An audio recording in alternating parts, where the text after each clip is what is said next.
Good evening and welcome to Perchance to Dram. Tonight we are once more onto the breach, this time with an independent bottling of Bunnahabhain Islay Single Malt Scotch Whisky.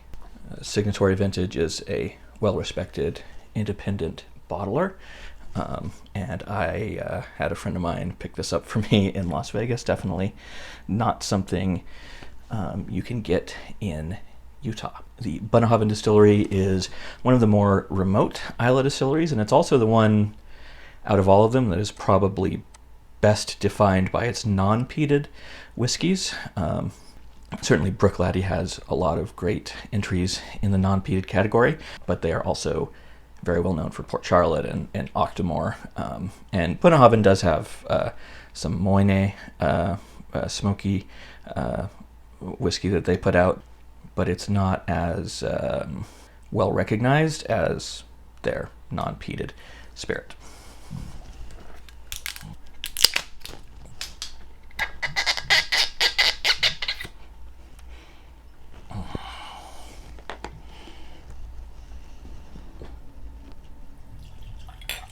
I'm a big fan of Bunnahabhain. Their entry-level 12-year whiskey is divine and one of the best entries at that price range, at that age range.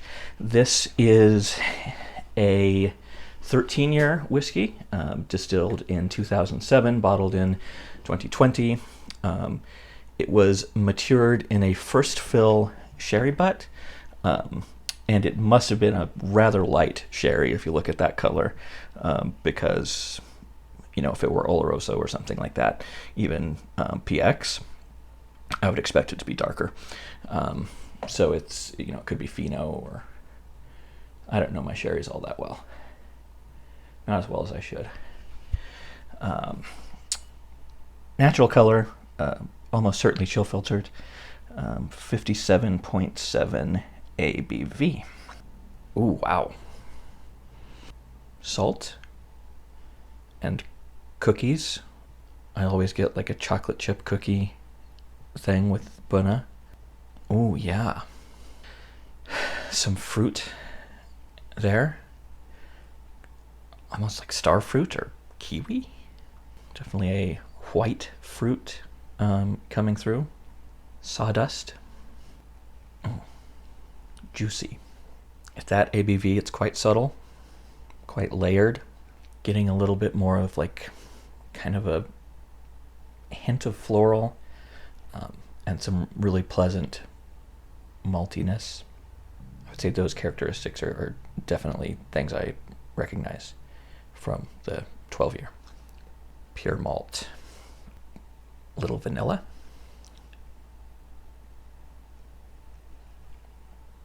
Sláinte.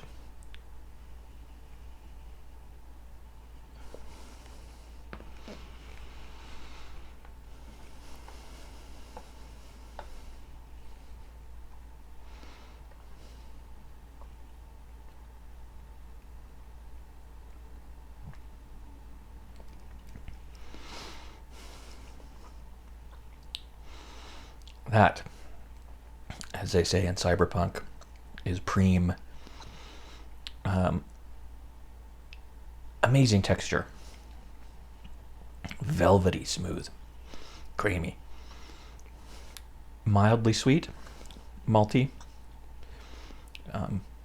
Earth. A little bit of chocolate.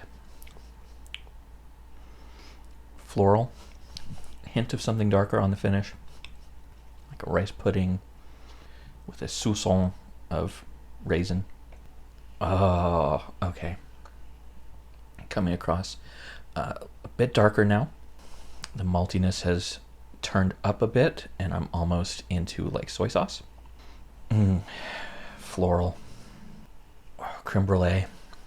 Tiny hint of a dried fruit element, but not as prominent as it would be in, for instance, an Oloroso cask.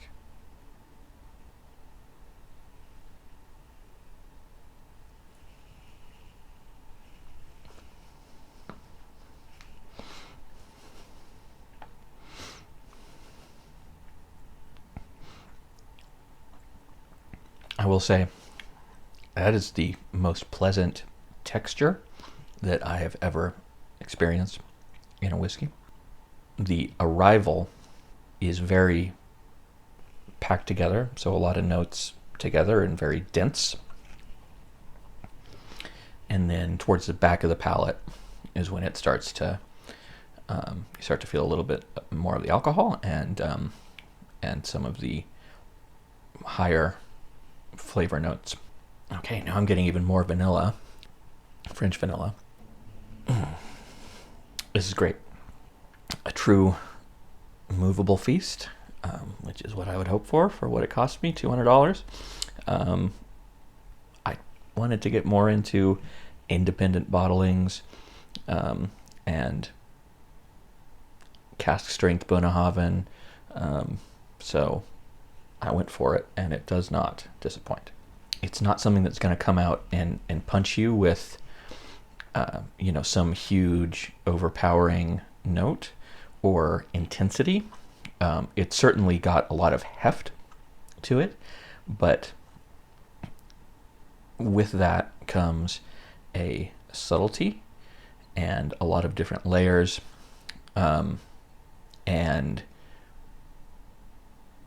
I expect, if this is anything like Bunnahabhain that I've had before, I'll pick out something quite different every time. But the core of it is an earthy maltiness, some cookie, a little bit lighter and fruitier than the 12-year. So I think almost back to my review of the Aaron 14. Almost some of those like white fruit notes in there. And okay, bit more now. I'm getting of the dried fruit. I don't know which fruit, dried mango maybe, and a little bit more bitter, tannic. Amazing. Highly recommend. Recommend Bunnahabhain as a whole. One of my favorite distilleries, one of the Distell brands, and Distell was recently picked up by Heineken, so here's hoping that Deanston and Tobermory, Lejeune, and Bunna are not, corrupted, if you will, and they're allowed to, do things in a more traditional way and in a slower way, because the spirit is amazing. And as for my first Signatory Vintage Cask Strength bottling, impressed by this at their selection of the cask, and definitely looking forward to maybe someday getting another one. So thank you for watching.